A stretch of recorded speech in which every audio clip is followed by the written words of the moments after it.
Yo soy la doctora Corda. Vamos a hacer la clase de cáncer de colon. Hemos tenido que bajar de slide. Yo en la que había traído había algunas ciertas modificaciones, pero vamos a tratar de hablar mucho. En relación a la epidemiología, básicamente podemos decir que el cáncer de colon es la segunda causa de muerte por cáncer en países desarrollados y es el tercer tumor más frecuente en países en desarrollo. Por ejemplo, en varones siempre en la cabeza pensamos primero en próstata y en pulmón, y en las mujeres en mama y en pulmón, y la tercera causa es el cáncer de colon. Hay unas tablas en las cuales yo les iba a mencionar una estadística nacional del INEC, que es lo más cercano y la mejor estadística que tenemos al momento, en el cual se ve que ellos lo dividen por grupos etarios, ¿no? El primer grupo lo hacen más o menos hasta los 20 años, 25 años, en los cuales el cáncer de colon no aparece ni siquiera en su tabla de cánceres. Aparece el de testículo en varones, el de mujeres en cervix, pero conforme va avanzando el grupo etario, ya sobre los 35 o 40 años empieza a aparecer como la décima causa, y conforme va avanzando el grupo etario, sobre los 75 termina siendo la séptima causa del cáncer de colon. Se ve que al inicio es más en varones, o sea, en edades más tempranas, por decirlo así, se ve más en varones, pero conforme pasa el tiempo y va sobre los 75 años, el cáncer de colon se equipara tanto para hombres como para mujeres. La edad de presentación es de 62 años según los libros, pero realmente lo vemos a edades más tempranas. Incluso actualmente se está intentando que el screening de cáncer de colon, que se postulaba sobre los 50 años, se empiece unos 5 años antes, o sea, sobre los 45. La dieta es un factor fundamental en relación al cáncer de colon. Se dice que la ingesta aumentada de grasa, de proteínas, de carbohidratos refinados, una dieta pobre en fibra, va a llevar a un mayor riesgo de cáncer de colon, por lo cual se podría justificar que los países desarrollados tienen mayor predisposición a cáncer, probablemente en relación a esto, ¿no? Se ha estudiado el papel preventivo de algunas sustancias como las vitaminas, las antioxidantes como la E, por ejemplo, y algunos postulan también que los antiinflamatorios podrían tener un factor de protección, pero no están indicados como preventivos, es decir, no están indicados en los pacientes que tienen cáncer como para prevenirlos, y en la población en general. Y hay que recordar que los antiinflamatorios no solo tienen riesgos de sangrado, de úlceras a nivel gástrico, sino también intestino delgado y colon pueden predisponer a sangrados. Entonces, ya que no son unos fármacos tan seguros, no se proponen como factor preventivo. Tratamientos realmente hay tres: la cirugía, que puede ser paliativa o puede ser curativa, dependiendo del estadio en que encuentren el cáncer. Radioterapia, quimioterapia, pueden llegar a controlar el cáncer hasta en un 60%, pero va a depender mucho del estadio en el cual ustedes se encuentren el cáncer. Por eso es lo importante de la prevención primaria en los pacientes. Y esto básicamente para tener el concepto claro según la causa de muerte. Y en países en vías de desarrollo como el nuestro termina siendo la séptima, pero está en aumento, ¿no? A nivel mundial, ya lo hemos dicho, Argentina, Chile, México y Brasil, que básicamente se puede hacer que es un equitativo a nosotros, está entre la tercera y cuarta causa de muerte. En el Perú ocupa el cuarto lugar en la estadística nacional del 2012, pero realmente la estadística que yo les mencioné era la estadística del INEC, que es un poquito más específica, pero también está sesgada porque hay que tener en cuenta que a veces ellos ven solo, ven cáncer de todo tipo, y por eso podríamos encontrar cánceres en etapas más tempranas en este sitio, ¿no? Lo que se ha visto es que en estudios epidemiológicos lo que están sugiriendo es que la incidencia de cáncer está aumentando en gente joven. Por eso es lo que yo les decía, que el screening probablemente en años futuros va a ser en edades más tempranas. Incluso se está considerando en algunos puntos, en algunas series, como punto de corte de los 40 años como medio, ¿no? Pero todavía eso está aumentando. Este es otro estudio del INEC, por ejemplo, que ellos evaluaron a una serie de pacientes y concluyeron que el cáncer de colon en pacientes jóvenes tiende a ocurrir en el lado más distal. Acuérdense que cuando hablemos de distal hablamos todo lo cercano al recto, y cuando hablamos de proximal es todo lo cercano hacia el ciego. Colon derecho ciego es un colon de tipo proximal, y el colon distal es lo más cercano hacia la parte rectal, ¿no? Entonces se ve que en esos pacientes la localización es más distal, o sea, más a nivel de sigmoides, más a nivel de recto. Lamentablemente en gente joven, salud, como en todos los cánceres que vemos, incluso el cáncer gástrico, es un cáncer de alto grado, más agresivo, y se dice que probablemente sean más agresivos o sean de diagnóstico más tardío, porque lamentablemente se diagnostican en etapas avanzadas, ya que de repente una rectorragia en un paciente joven pasa sin mayor problema, entre comillas, se asume patología inflamatoria y a veces podríamos estar frente a un cáncer de recto, un cáncer de sigmoides, que se hace un diagnóstico tardío. Entonces, básicamente la detección de un estadio precoz va a conducir a una supervivencia de los 5 años mayor del 85%. Lo importante es la prevención. Y aquí en esta tabla, en esta diapositiva, lo que es importante resaltar son dos cosas, que para las medidas de prevención o screening, básicamente tenemos un examen que es la sangre oculta en heces, que es un examen barato, es accesible y es bastante fácil que el paciente lo pueda realizar y sigue siendo un buen método de screening en los pacientes. Entonces, cuando venga un paciente a la consulta y les diga, yo quiero hacerme un chequeo de cáncer de colon, ¿qué examen podría hacerme? Se supone que si viene un chequeo es un paciente asintomático, uno de los exámenes que se debe pedir es este, sangre oculta en heces, ¿no? Algunas series dicen que se debería pedir dos muestras y en nosotros pedimos a veces solo una muestra, pero es un buen examen. Y el siguiente examen que se debería hacer es una sigmoidoscopía. La sigmoidoscopía es un examen que evalúa recto, evalúa sigmoides y colon descendente hasta el ángulo esplénico. Entonces, esos son los dos exámenes que se usan como métodos de chequeo, métodos preventivos en todos los pacientes sobre los 50 años que decidan hacerse un examen de chequeo. Acuérdense, screening o chequeo son pacientes asintomáticos. Si ya viene un paciente con rectorragia, con hematoquesia, con anemia, ese paciente ya no es chequeo, ya no es screening, ese paciente tiene síntomas. Por lo tanto, ya si el paciente viene con una pérdida macroscópica, ya no justificaría un sangre oculta en heces, sería ilógico pedirle esa prueba porque básicamente tú estás viendo pérdidas sanguíneas, ¿no?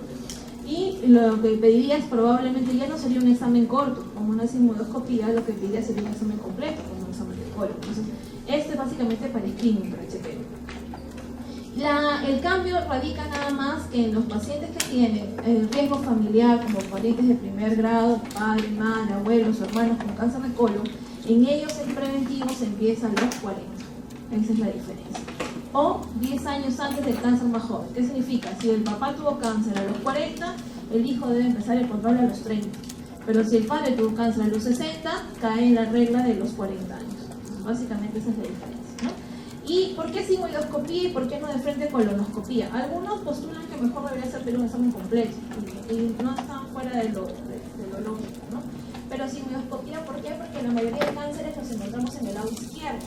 Por lo tanto, si tú haces un examen hasta el ángulo esplénico, barres un buen porcentaje de tumores que puedes encontrar en esta localización, ¿no? Y eso es lo que dice abajo. Por ejemplo, si al paciente yo le hago una prueba de sangre oculta en heces y yo la encuentro positiva, ya no voy a pedir una sigmoidoscopía, lo que tengo que hacer es un examen completo, porque ese examen lo que me está diciendo es que probablemente hay una pérdida en algún punto del colon. Y si hay una pérdida en algún punto del colon y yo solo evalúo el lado izquierdo, me voy a quedar corto. Entonces, esas son las diferencias.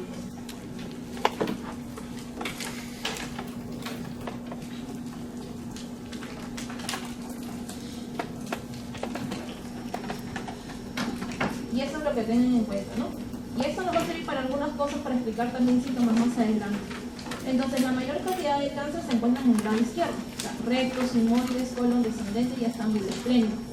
Si se dan cuenta, también este dibujo nos permite ver el tamaño del colon y eso nos va a servir para ver sintomatología más adelante y ver formas de presentación del cáncer en los pacientes. Si se dan cuenta, miren cómo es el colon derecho, o sea, el colon ascendente, el ciego, es un colon, este diámetro mayor, es más amplio, una luz más amplia. El transverso, digamos, una luz intermedia. Los que han hecho práctica ya han visto que el colon transverso es como un triángulo, una luz triangular. Y el colon del lado izquierdo es un colon más largo, más elongado, pero más angosto y más tortuoso. Entonces, teniendo en cuenta esto, cuando hablemos de la sintomatología, se van a dar cuenta que esto es importante.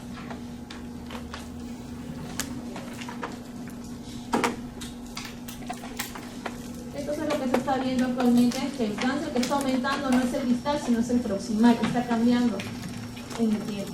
Factores de riesgo, bueno, dijimos la dieta al inicio, es un factor de riesgo importante, pero hay también otros factores. Por ejemplo, la edad, sobre 60, mayor riesgo. Esto de que dice de sexo masculino más frecuente, sí, pero eso sucede a edades menores de 70. Cuando sobrepasamos los 75, el riesgo es equitativo para hombres y para mujeres. Historia personal de adenoma. Se dice que el cáncer, el 85% empieza de un pólipo. de una lesión de un epitelio glandular. Entonces, si este paciente o cualquier paciente tiene una historia de pólipos previos, en las colonoscopías que se le puede haber hecho a este paciente tiene historia de pólipos, ese paciente tiene un riesgo mayor de presentar cáncer de pólipos. Sobre todo si estos pólipos han sido vellosos, que es un tipo de histológico, si han sido pólipos grandes, mayores de 1 centímetro, tienen mayor riesgo o han tenido displasia en el diagnóstico, ¿no? Historia personal de cáncer, paciente que haya tenido cáncer, que le hayan dado tratamiento y que en sus chequeos consecutivos, obviamente este paciente tiene mayor riesgo, ¿no? Historia familiar, ya lo dijimos. Y hay enfermedades familiares, que hay dos importantes, que es la poliposis adenomatosa familiar, que no es muy frecuente, si se dan cuenta, es el 1% de todos los tipos de cáncer, ¿ya? Y el síndrome de Lynch, que es el 5%. Igual no son frecuentes, pero aquellos que tengan estas mutaciones genéticas, estas enfermedades familiares, obviamente tienen un riesgo elevado de cáncer y vamos a ver por qué. Y la enfermedad inflamatoria intestinal, básicamente conocemos dos, que es la enfermedad de Crohn y la colitis ulcerativa. De las dos, realmente la que tiene un mayor riesgo de presentar cáncer de colon es la colitis ulcerativa. ¿Ya? Se dice que sobre el diagnóstico, es decir, se diagnostica con un paciente a los 20, 30 años con colitis ulcerativa, 10 años después el riesgo de cáncer de colon se eleva exponencialmente. Ya dijimos, otros factores ambientales, el alcohol, el tabaco. Por eso es que dentro de las medidas de prevención primaria está evitar estos alimentos, esas son las sugerencias que se le dan a los pacientes, la dieta que ya le hablamos, los pólipos adenomatosos, la enfermedad inflamatoria.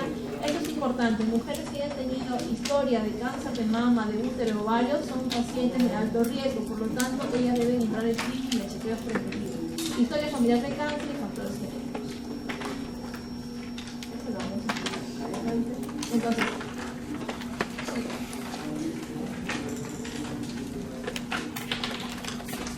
en cuanto a la patogenia,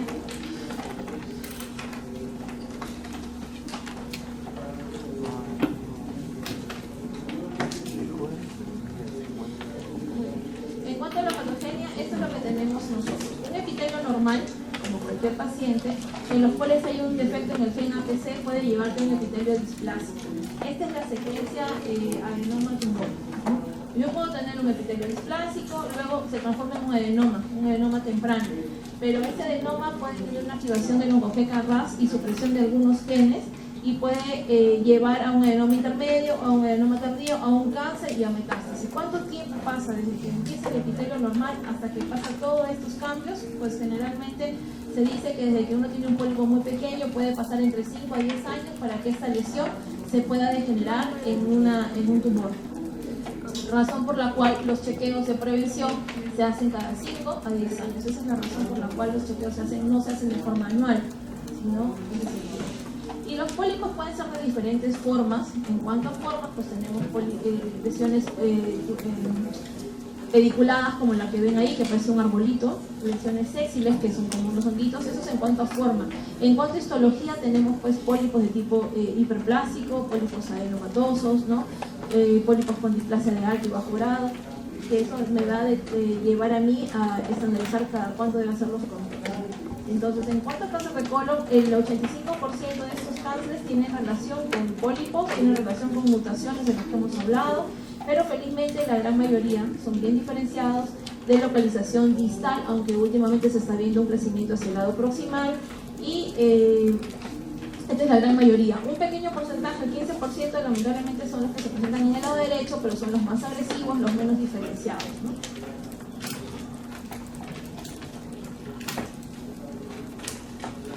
La clasificación del OMS en tumores, básicamente los adenomas, que son los pólipos. Los pólipos pueden ser adenomatosos y pueden ser pólipos hiperplásicos. Los más frecuentes en colon realmente son los adenomas y los más frecuentes en estómago son los pólipos hiperplásicos. De los dos, los que tienen mayor riesgo de degeneración son los tipos de adenomas. Y de estos adenomas, que pueden ser tubulares, vellosos, los túbulos vellosos ya cerrados, obviamente los que tienen mayor riesgo son los vellosos, pero felizmente son los que menos encontramos. Los adenomas vellosos generalmente son lesiones que botan mucho moco, sangran con bastante facilidad y los encontramos muchas veces en recto, pero son los menos frecuentes, ¿no? Las neoplasias intraepiteliales, Tenemos los carcinomas. Dentro de los carcinomas, el 95% de los tumores generalmente cae sobre el tipo de adenocarcinoma. El otro 5% termina siendo linfomas, termina siendo tumores neuroendocrinos, tumores carcinoides, etc. ¿no? Y también tenemos los tumores estromales. Los tumores estromales no se ven muy frecuentemente en colon, se ven más en intestino delgado, pero se dice que si estas lesiones crecen más de 5 centímetros tienen un alto riesgo de un potencial riesgo maligno, ¿no? Y es tratamiento quirúrgico. Y los pólipos juveniles. En cuanto a las enfermedades familiares, como les dije, hay dos. Uno es la poliposis adenomatosa familiar y el otro es el síndrome de Lynch.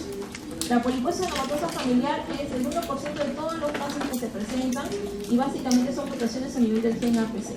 Y en esta enfermedad se presenta a edades muy tempranas, entre la segunda y tercera década de vida. O sea, a los 20, 30 años los pacientes debutan con sintomatología.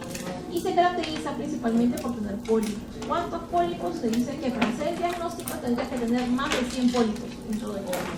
Sobre 100 podrías hacer un diagnóstico de poliposis adenomatosa familiar y entre 10 y 99 podrías decir que es una poliposis adenomatosa familiar leve o light, que le dicen, ¿no? Que es de menor riesgo. Pero ambas tienen riesgo de cáncer. ¿Por qué el riesgo? Estamos diciendo que el riesgo de tener un pólipo es de que este se degenere y se vuelva cáncer. Si tú tienes 100 pólipos, tienes 100 veces más riesgo de hacer cáncer.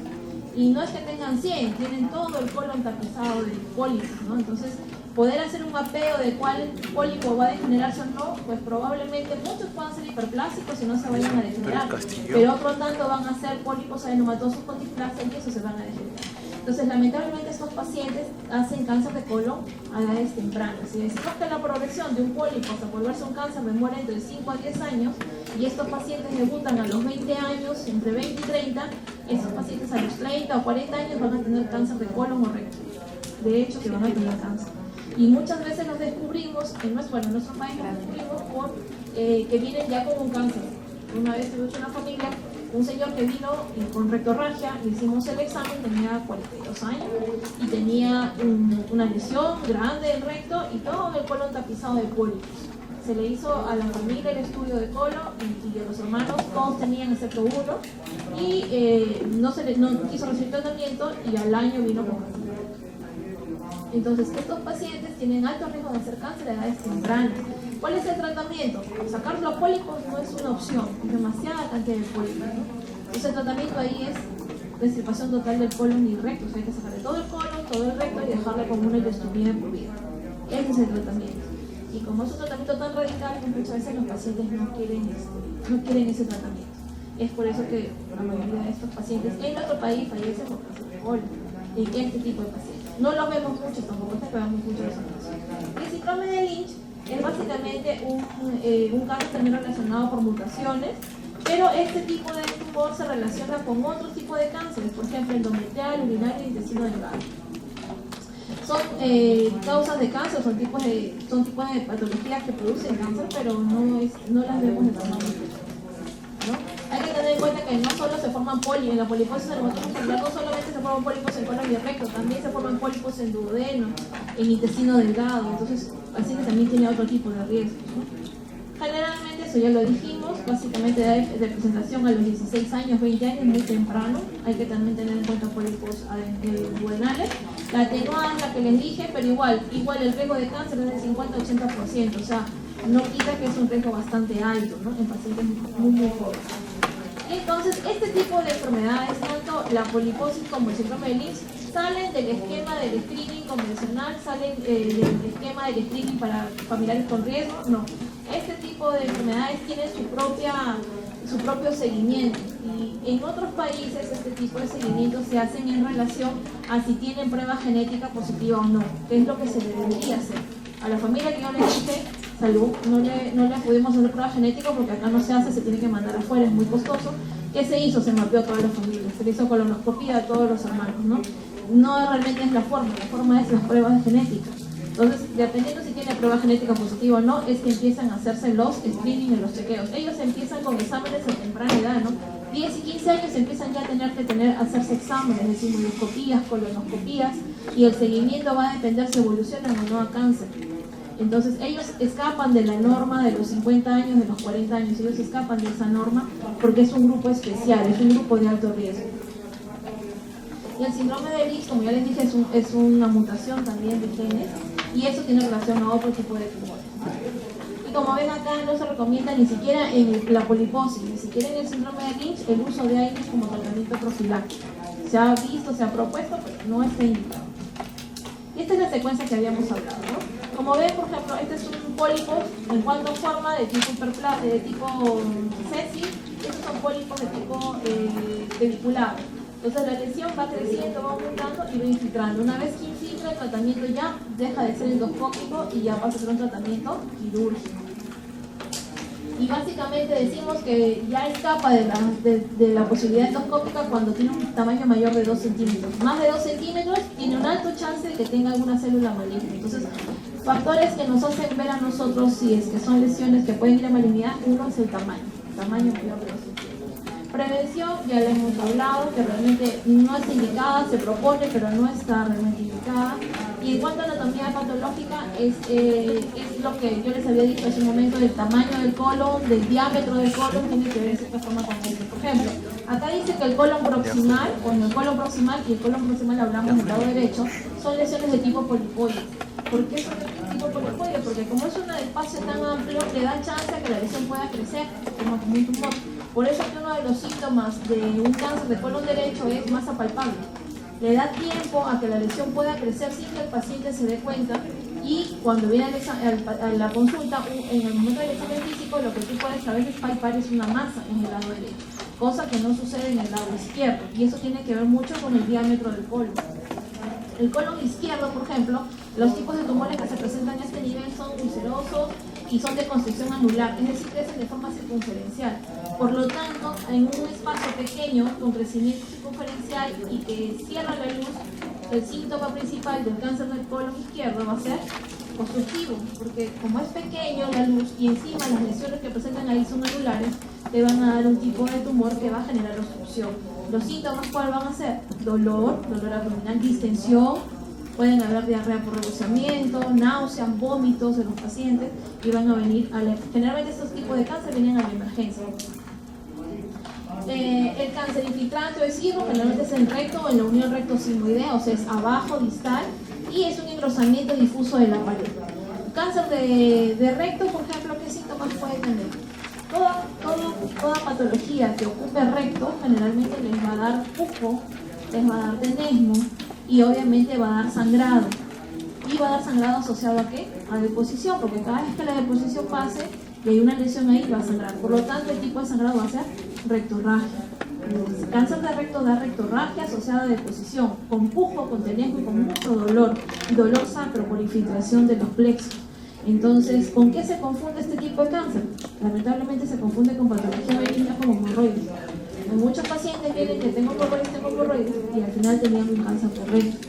Entonces hay que tener en cuenta eso. Ya dijimos, 95% son adenocarcinomas, 5% entre todos los tumores. Y esta es la sintomatología que habíamos hablado. Entonces, obstrucción intestinal es el cáncer izquierdo. El cáncer de colon derecho nunca les va a dar obstrucción. El cáncer de colon transverso podría dar cuadros suboclusivos también, ¿ya? Dependiendo del tamaño. Diarrea y estreñimiento. Más que diarrea y estreñimiento, lo que tienen que preguntar es si había un cambio en el patrón evacuatorio. Si es un paciente que defecaba bien y de pronto empieza a hacer estreñimiento cada 2, cada 3, cada 4 días, eso no es normal, algo debe estar pasando. Y lo otro que presentan es una diarrea por rebosamiento. ¿Qué significa una diarrea por rebosamiento? Cuando ustedes preguntan al paciente cuántas veces va al baño, el paciente les puede decir 20 veces. Entonces ustedes dicen, sí, tiene diarrea, va 20 veces al baño. Pero cuando hacen bien la pregunta o investigan un poco más, se dan cuenta que realmente el paciente va al baño muy poquito, va muchas veces porque le da la sensación y evacúa muy poco, y muchas veces esos pacientes, pensando en que están estreñidos, toman laxantes, muchos laxantes, y eso hace que las heces se disuelvan un poco, y como hay una lesión a veces en el sigmoide, se forma como un reloj de arena, ¿no? Que se estrecha la luz, y entonces las heces van cayendo muy de poco. Entonces es una diarrea por rebosamiento, no es tanto una diarrea, entonces tiene que hacer bien la anamnesis del paciente, preguntarle bien. Dolor abdominal, pues dolor abdominal puede haber en cualquier tipo de cáncer, derecho, izquierdo, pero en el cáncer izquierdo, si hay obstrucción, obviamente va a haber más dolor, más distensión abdominal. Sangre. Pues si es un cáncer de recto, pueden ver rectorragia, como ya dijimos. Si es un cáncer de sigmoides, de repente pueden ver hematoquesia. Pero si es un cáncer de colon derecho, ¿ustedes creen que van a ver sangrado macroscópico? Pues probablemente no lo van a ver. ¿Podrían ver melena? Se podría ver, pero realmente macroscópico no lo van a ver. Entonces, ¿cuál es el síntoma que va a hacerte pensar que tiene sangrado? La anemia. Los pacientes con cáncer de colon derecho vienen anémicos. Vienen con anemia, con la masa palpable, no con pérdidas macroscópicas. Y hay que tener en cuenta en la anemia una cosa: pacientes con anemia, mujeres jóvenes con anemia, lo primero que van a pensar siempre es ginecológico. Siempre es ginecológico. Si ya están en la etapa de menopausia, lo que van a pensar son pérdidas digestivas. Entonces, yo tengo una paciente con anemia de 50 años, ya no menstrua, ya está en la menopausia, pérdidas digestivas, empiezo a pedir Tevenon, empiezo a buscar evidencia de pérdida microscópica, porque la paciente obviamente viene con anemia, pero no con pérdidas macro, o sea, no va a decir que ha tenido sangrado.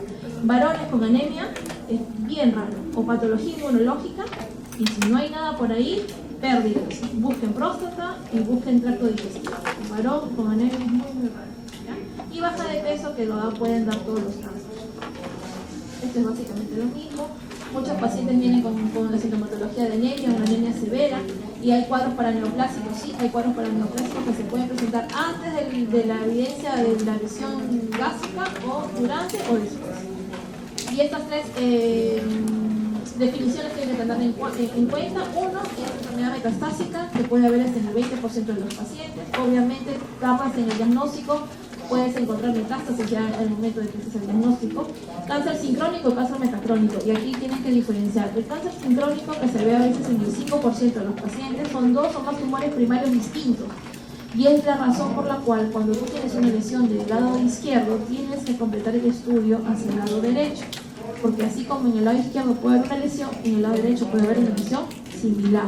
Es por eso que debe ser el examen completo. Y en el peor de los casos, si tienes una lesión infiltrante en el lado izquierdo y no puedes progresar porque no te permite la lesión y tienes que evaluar el lado derecho, hay otros métodos de examen, por ejemplo, tomografía o una radiografía de colon a doble contraste. La idea es de que tú evalúes y descartes la posibilidad de un tumor en el lado contrario.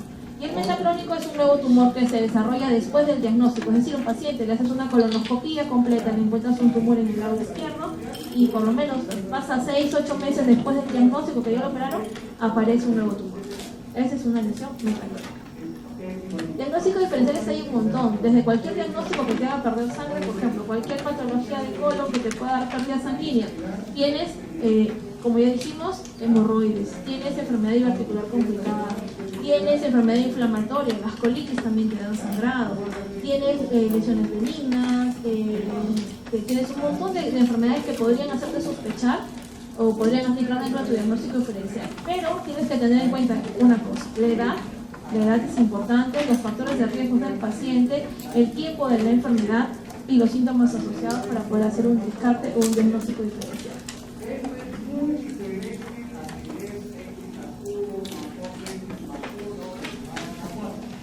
Y en cuanto a screening y pruebas diagnósticas, ya hemos dicho. Entonces, el screening básicamente lleva más de 50 años, se le hace el Tevenon en ese, si se le hace la sigmoidoscopía flexible, ¿no? Y si el paciente al primer examen de Tevenon sale positivo, el examen que corresponde es una colonoscopía completa. Si no tengo colonoscopía en mi centro, ¿qué otro examen puedo hacer que pueda reemplazarlo? Una radiografía de colon a doble contraste. También la puedo hacer y entra como método de chequeo. Ahora, los marcadores tumorales no sirven para diagnóstico, sirven para seguimiento. Ya siempre preguntan eso, no sirve para diagnóstico los marcadores tumorales.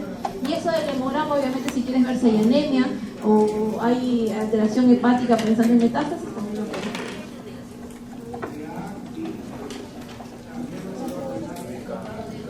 Y esto es lo importante también, lo que les decía, prevención. Este es un cuadro en el cual les dice muy bien lo que es prevención primaria y prevención secundaria. La prevención primaria lo puede hacer cualquier persona que sea con poco de entender, ¿no? Básicamente sugerencias al paciente en cambio de estilo de vida, ¿no? En cuanto a lo que es obesidad, hábitos nocivos, tipo de alimentación, etc. La prevención secundaria ya vienen a hacer los exámenes en sí. Es la sangre oculta en heces, que es la sigmoidoscopía, que es de radiografía de colon a doble contraste, la colonoscopía virtual, que también probablemente han escuchado, que es una colonoscopía mediante como una tomografía, Al paciente se le hace una limpieza, se le pone un enema especial y se le toma unas placas de tipo tomográfico y se hace reconstrucción del colon. El DNA-NS es que no lo usamos aquí y no está dentro de los métodos de screening, aunque en algunos países lo usan como método de descarte cada 3 años. Y el tratamiento, que ya viene a ser las medidas que vas a hacer, básicamente si encuentras un diagnóstico de pólipos, la extirpación de los mismos, y dependiendo de eso es que vas a ver si tu paciente mejora o va a la cronicidad o fallece en algunos casos. Y eso es lo que tenemos que hacer. La sangre oculta en ese, ¿cada cuánto se repite? ¿Cada cuánto yo le debo hacer? De forma anual. Es decir, viene mi paciente a los 50, le hago, sale negativo, le hago la sigmoidoscopía, sale negativo, te va a preguntar qué es lo que debo hacer para el siguiente año. Perfecto, en un año debe venir para hacer la sangre oculta en heces, nada más. Si en ese la sangre oculta en heces sale positivo, procedo a hacer un nuevo examen de colonoscopía o sigmoidoscopía. Pero si la sangre oculta en heces sale negativo, esa es la prueba que yo debo hacer cada año. Cada 5 años puedo repetir la sigmoidoscopía y el enema o la colonoscopía cada 10 años. ¿Por qué? Porque la progresión de pólipo a tumor más o menos lleva un tiempo de 5 a 10 años. Es por eso. Entonces, no es que se haga colonoscopía todos los años al paciente, no todos los años no le vamos a hacer colonoscopía, pero la prueba que sí se debe hacer de forma anual es el TB-NS. Y esta prueba es buena porque uno es barata, dos es disponible, todos los laboratorios lo tienen, es económica y tiene buena adhesión por parte del paciente. El problema es que pueden haber falsos positivos y falsos negativos. Y ese es un problema porque, por ejemplo, las hemorroides que también pueden sangrar me pueden dar una prueba falsa positiva.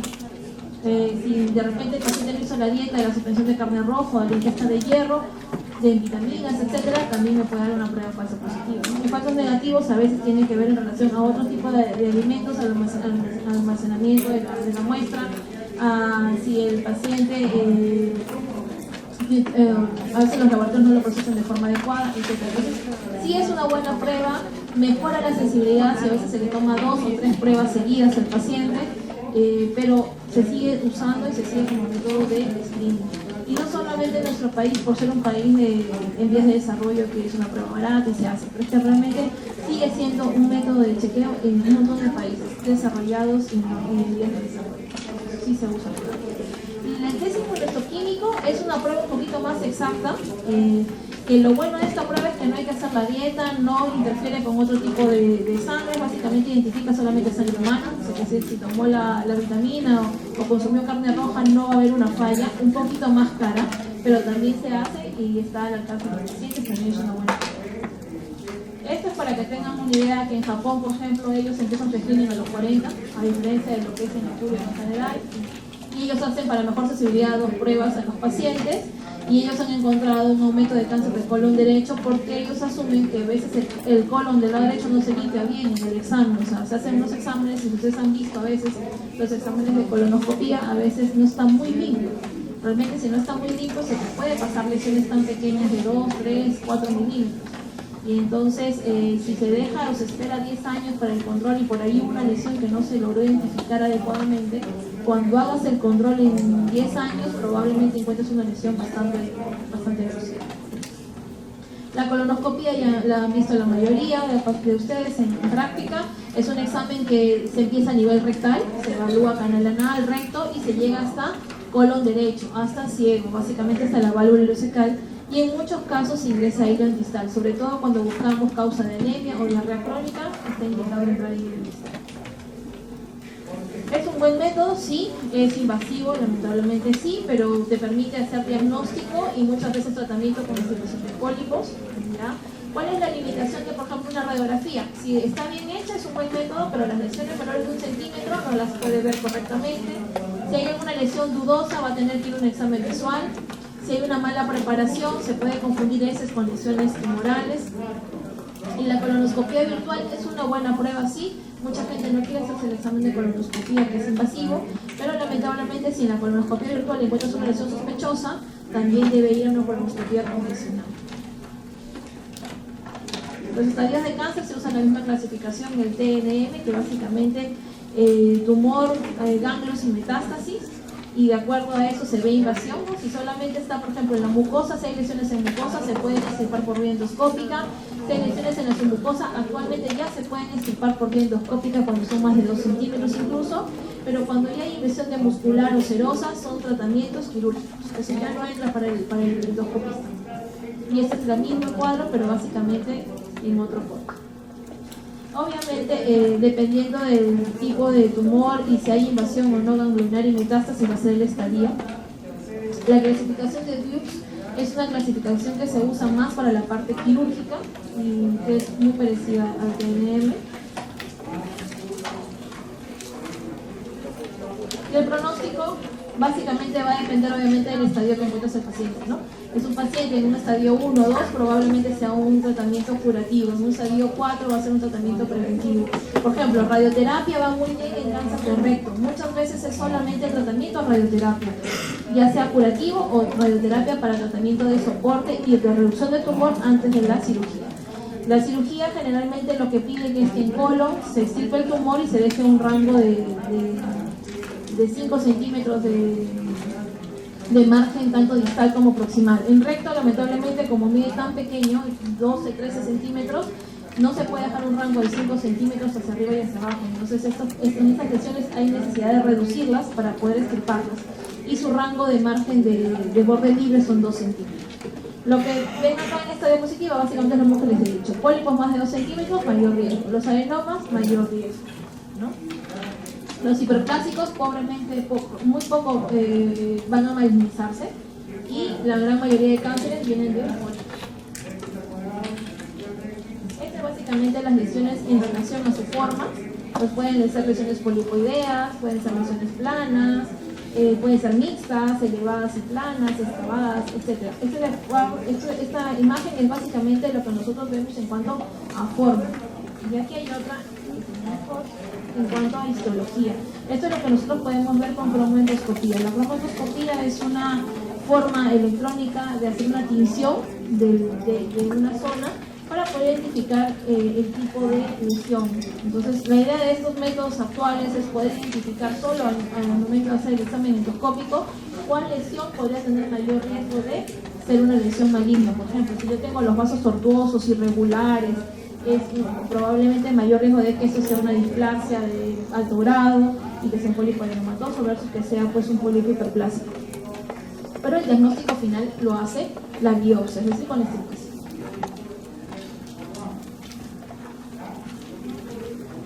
Y esto para que se acuerden que básicamente las lesiones o la poliposis y Lynch, su edad de chequeo de screening es a muy temprana edad, ¿no? 10 años, adolescentes, y el seguimiento también es con colonoscopía, con pruebas de sangre polineses, pero lamentablemente es bastante temprano.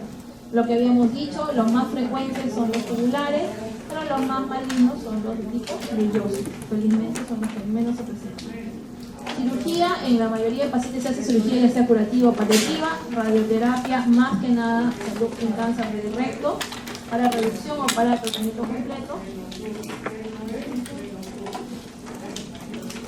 Y básicamente lesiones, ¿no? Es por ejemplo una pieza quirúrgica de una lesión del colon, que es una lesión que es de forma circunferencial, porque esta imagen tiene el colon abierto, y que constriñe, que cierra la luz. Esas son el tipo de lesiones obstructivas, ¿no? Otro tipo de pieza, si se dan cuenta, hay bastante margen que se deja, ¿no? Se deja bastante margen hacia un lado derecho o izquierdo. Igual otro tipo de lesión, que son piezas. Este, por ejemplo, es un pólipo bastante grande, como ven acá, tiene casi 4 centímetros. Entonces esta lesión tiene una alta chance de que tenga ya focos malignos, pero si este tipo de lesiones actualmente nosotros las sacamos por endoscopía todavía.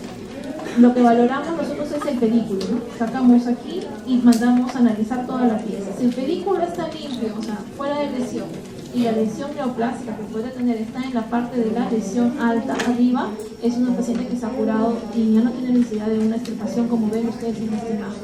Ya esta extirpación ya no la usamos ahora en este tipo de lesiones. Si nosotros viéramos que este tipo de tejido infiltra hasta acá, pues probablemente sí iría a un manejo quirúrgico. Cáncer de ciego, el ciego es una zona bastante amplia, como ven pueden haber cánceres que pueden crecer un montón y no generar obstrucción. El paciente no va a tener sintomatología obstructiva. Este es un colon de un paciente con poliposis. Si se dan cuenta, ahí hay un montón de pólipos, es un colon que no está muy limpio, y la lesión que ven más grande es un pólipo que tiene más o menos pues unos 4 centímetros. Obviamente tiene degeneración ya, pero en este tipo de pacientes no es que me voy a poner a sacar cada pólipo. Este tipo de pacientes, como les dije, va a colectomía. Los pólipos también pueden ser muy grandes, como este que mide más de 2 centímetros, es plano, también se pueden resacar. Y aquí se ve mucho mejor lo que es una poliposis adenomatosa familiar. En un trayecto de colon pueden ver muchas lesiones por polipoidea. Es imposible resecarlas y es imposible incluso mapearlas, ese tipo de lesiones. A veces se excitan las más grandes al inicio hasta que se da chance al paciente de opción quirúrgica de resecación. Un cáncer de ciego puede crecer un montón y no dar sintomatología. Cáncer de transverso también puede crecer mucho. Cáncer de recto, aquí nos están viendo en una versión en U, el equipo ha entrado y ha girado para poder verlo. Es una lesión que crece, que sangra bastante y que uno de los síntomas principales, como les dije, es rectorragia asociada a defección. Esta es la clásica lesión hemorroide de manzana que está en sigmoides, y esto es lo que les decía, ¿no? Que forma como un reloj de arena, por eso es que el paciente hace posiciones de a poquito en a poquito. La colonoscopia virtual, que lo pueden ver de esta forma y con reconstrucción, pero si encuentran ese tipo de lesión, obviamente tiene que ir a una colonoscopia porque no pueden dejar la lesión ahí. Pólipo que se ve en colon, pólipo que se debe extirpar. No se debe dejar. Lesiones más grandes, obviamente tienen que ir también a tratamiento endoscópico. Si yo pienso que hay un tumor o la lesión es ofensiva de un tumor, tengo que entrar a hacer una biopsia porque si no, no va a ir a tratamiento quirúrgico. Y para terminar, básicamente un caso clínico. Yo les dije que todo paciente o toda paciente mujer con anemia hay que investigar pérdidas, ¿no? Y este es el caso de una paciente que tuvimos, una mujer de 48 años, que básicamente 48 años está ya en la premenopausia, ¿no? Acude a la consulta de gasto por anemia. Tenemos un montón de pacientes, hombres y mujeres, que nos mandan por anemia a la consulta. De hematología vienen para gasto. Pero esto lo derivan en cirugía, porque en cirugía la estaban evaluando para operarla de la vesícula. La señora refiere que tenía un dolor en el hipocondrio derecho y entonces por ahí que le hacen una ecografía y le encuentran cálculos a la vesícula y dicen, ya perfecto, tu dolor es por el cálculo de la vesícula y entonces tiene que operarse. Llega al cirujano y le dice, vamos a hacer tu preoperatorio, y en el preoperatorio le sale anemia, hemoglobina baja. Entonces eso no es normal, la colicitis no te da la anemia, y entonces no hay que empezar a investigar, mandamos la gasto. Antecedentes, pues ella, si bien está acostada en la premenopausia, pero ella es histerectomizada, o sea, ella no tiene útero, entonces para pensar en pérdidas ginecológicas, en ella no. ¿Ya? No tenía alergia, y la ampliación de la historia de la positivo era que había bajado 20 kilos la señora en más o menos 2 meses, lo cual no lo había referido porque el señor no lo había tomado con importancia, al contrario, había bajado de peso, y el dolor en el hipocondrio derecho. No tenía alteración de ritmo laboratorio, no tenía evidencia macroscópica de sangrado, o sea, no venía por eso. Y lo que sí refería es que le habían hecho una endoscopia hace 2 meses, porque como tenía dolor abdominal alto, dijeron, pues de repente también evaluemos. Y eso es muy frecuente, ¿no? Los pacientes que van a cirugía de vesícula muchas veces se hacen primero endoscopia porque hay síntomas digestivos que son de ambas zonas, no tanto de estómago como de vesícula, entonces la mandan. Y si no hubiera tenido la paciente síntomas o una ecografía con vesícula con cálculos, dentro del chequeo en pacientes con anemia está hacer una endoscopia para ver pérdidas digestivas. O sea, también está indicado una endoscopia, ella ya la traía y estaba en el. Y cuando hacemos la colonoscopia, que le encontramos un tumor en el ángulo hepático. No tenía pérdidas macroscópicas, no tenía alteración del patrón evacuatorio, no tenía más que un dolor, pero era inespecífico, realmente yo no venía por eso. Y lo único que tenía es la anemia. Como había sido una anemia, una hemoglobina que iba bajando tan lento, ella tenía una anemia crónica, entonces la paciente ya estaba.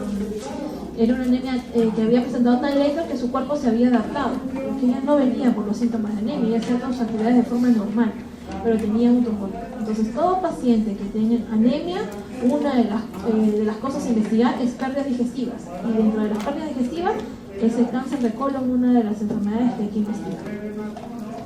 ¿No? Es una lesión bastante amplia, pero no obstruye totalmente la luz, por ahí pasan las heces, entonces la paciente no venía por eso. Tratamiento, ya cambia el esquema, su tratamiento de ella fue básicamente para manejar el